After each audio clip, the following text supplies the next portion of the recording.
Hey guys, this is Dave Greenstork. I wanted to show some examples of funneling because I think our clan's been having a really difficult time getting good funnels in.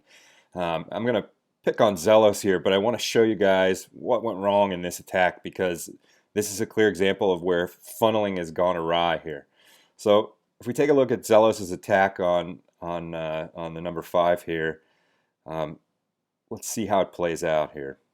Couple things I want to show you about this attack as we get into it. So Zelos drops his golems. He drops them together, right? So there's no spread in the golems. And then something I want you to notice here is that he lays all of his wizards, including the wizards behind the golems, all at the same time here. So he's laying the buildings on the outside and the buildings on the right near the golems. He's putting them all down right at the same time. And notice he's got 2 or 3 wizards right in the middle, right up against the golems. And Zelos drops his P.E.K.K.A.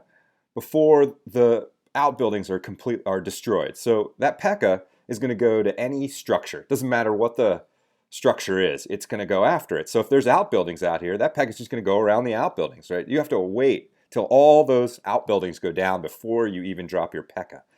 Alternatively, I'll show you an alternative in a minute, but let's keep going with this attack. So the outbuildings are down and his golems are still hammering on the wall. And so he drops his jump, right? And so the golems start to jump in there. And the wizards are backing up the golems. So that means these wizards and these golems are starting to take out that first layer behind the wall here. The problem there is that, look, there's still this dark army base here, and there's still this elixir collector, and there's still this builder's hut when that king goes down, right?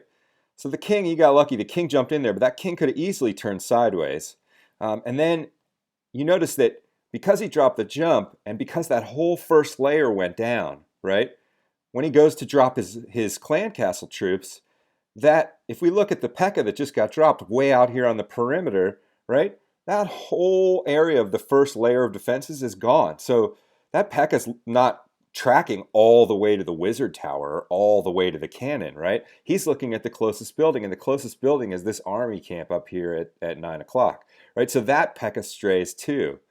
So these are examples of funneling gone awry, right? Like your P.E.K.K.A. is going to go wherever there is a nearby building, and if that happens to be on the outside, it's going to go outside. It's not going to go to the core. So I want to show you an attack from my last war. So let's jump to my last war because I'm not the best at funneling, but I did want to illustrate an example of when things have gone well for me in terms of a funnel. So look at my attack on number 6. Let's watch this guy.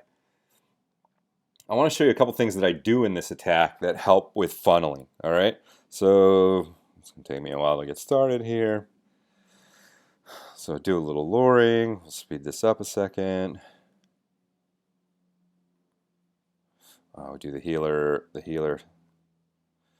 Okay, so now I've got my clan castle taken care of. I drop my golems. I drop a golem, and watch what's happening here. So I've put 2 wizards on the elixir collectors outside of that golem. But notice I didn't put anything down on that gold mine, and I'll talk about that in a second, right? So then I lay 2 wizards on those 2 outer gold mines, right? But notice nothing still on that first collector. Nothing is destroying that middle gold mine, right? So now look what's happened. All these outbuildings are cleared, and there's still a gold mine in there, and there's still a first layer of defense behind the wall, right? So when I start to lay troops down that are going to track towards them, like heroes and P.E.K.K.A.s and things like that, they're going to go right at that wizard tower. Only now do I lay my wall breakers, right? And so the wall breakers go down, and now there's a clear line to the wizard tower, right? And notice, look, this wizard up in the top here at 12 o'clock, even killed that outside army camp, right? And the next wizard here down at 3 o'clock is working on that gold collector.